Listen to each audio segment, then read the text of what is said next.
So many characters have died, but finally this preview shows us that some are returning back to the fray. And those new characters we've been looking out for all season have arrived.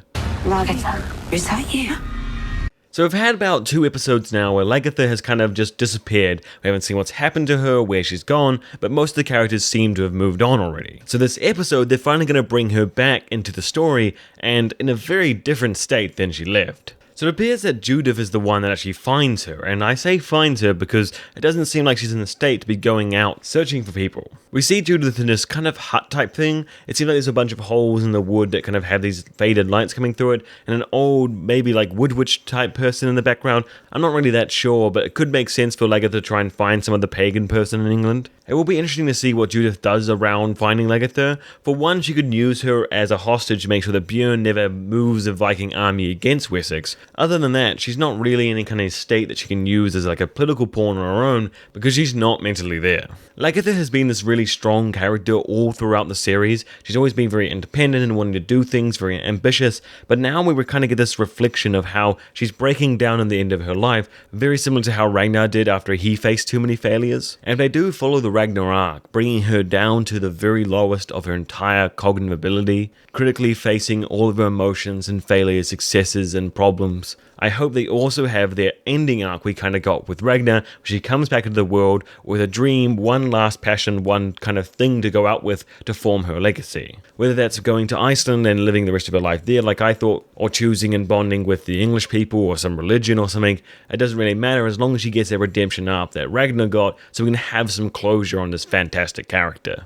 Now, of course, we have seen Lagertha in this kind of distraught-looking state with his yellow garb on, and a few other teasers as well, which is she's kind of running around what looks like Ragnar's death place. But I don't know how big of a role she's going to have in this episode, so that could be further down the line. What kind of a ruler is your brother? He's a tyrant.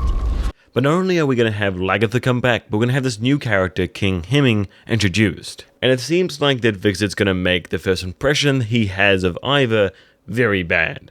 Or, as I say in other words, accurate. The last episode we got where he was just laying down how clearly he's going to become the new dictator was kind of funny in the way it was so obvious and that he was like smirking the whole way through it. He was like, I'll take over all the unimportant stuff like murder inquiries. Then he like says that it's okay to kill your enemies even if they're like your neighbor or your brother, staring right at Vikserk. And it appears that Vikserk wasn't the only enemy he's made from these authoritarian changes. We had people resisting him because they were loyal to Lagertha, but now they're just resisting him because they don't like him. Clearly he's built up the image of how strong and brutal he'll be, so people are kind of making symbols and attacking in the night, but not really directly facing him. Ivar put up the statue of Odin as he was claiming that he was a god himself and that it was through that divine rule that he should be king, so destroying it so publicly is clearly a symbol of resistance against Ivar. Come here to ask you to attack Ivar and overthrow him as king of Kattegat.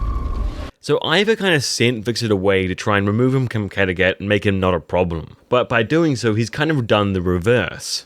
Ivar will not only have Vikserk against him with forces he gets through this new King Hemming, he'll also have Björn hitting in really early, trying to rush to get to Kattegat, so he can actually get that surprise on him when he does land in a very odd seasonal time. So Ivar will quickly find himself in a situation where he's surrounded by enemies and armies out of nowhere with no time to prepare, and his allies turned against him. So this will be a far more interesting storyline that plays out, because so far Ivar's had all the odds in his favour.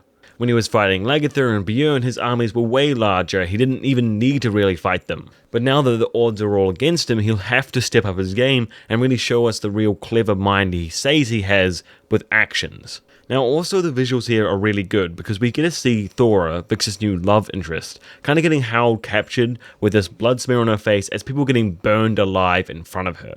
This could be Ivar punishing whoever he found out destroyed the statue, or him just cracking down any dissent he finds.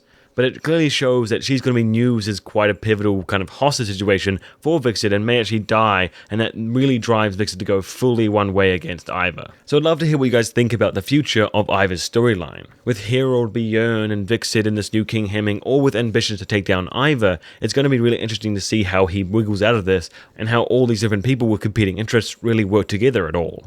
You have a son, King Ivar. The true sign of the god's favor. So Ivar looks like he's going to have his son finally, or his son in quotation marks, because it's totally not his son. This for sure should have some kind of profound change in Ivar, as he realizes he has more than just his power in Kattegat to protect if he loses his throne. It'd be really interesting to see if we ever come back to that twist of Freydis cheating to try and get the son for Ivar, or maybe they'll just let that storyline go and he'll be another child that doesn't have a confirmed parental line. Similar how Alfred's new son might be the same with Björn. But either way, this will be another reason why Ivar steps up his game, becomes more paranoid and concerned about consolidating his power and making sure he doesn't get overthrown. I take your refusal as an insult. I challenge you to a single combat. This makes me very happy, Ragnar Lothbrok.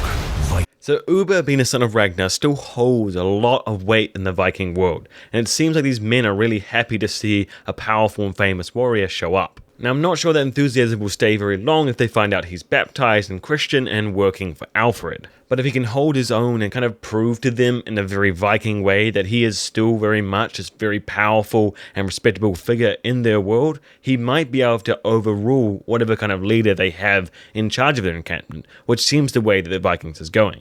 So we've known for a while through different teasers and trailers that this is the way that Ubbe's storyline was going. So far he's proved that he can work and thrive in the English world, but he's still Viking and Norse, and he needs to show that he has those leadership powers still for those people, and this will be that moment for him. So I expect a big showdown, 1v1 battle is going to be brutal, intense, but Ubbe's definitely going to come out on top. It's more than likely beforehand Alfred gave Ubbe the authority to give them an offer of some land.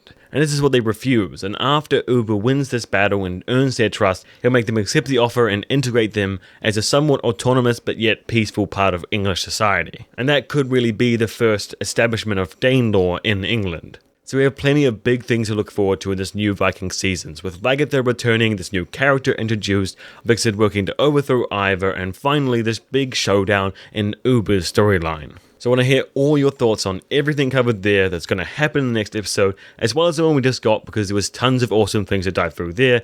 And don't forget that I'll have my review out tomorrow, hopefully, on that episode. Skål!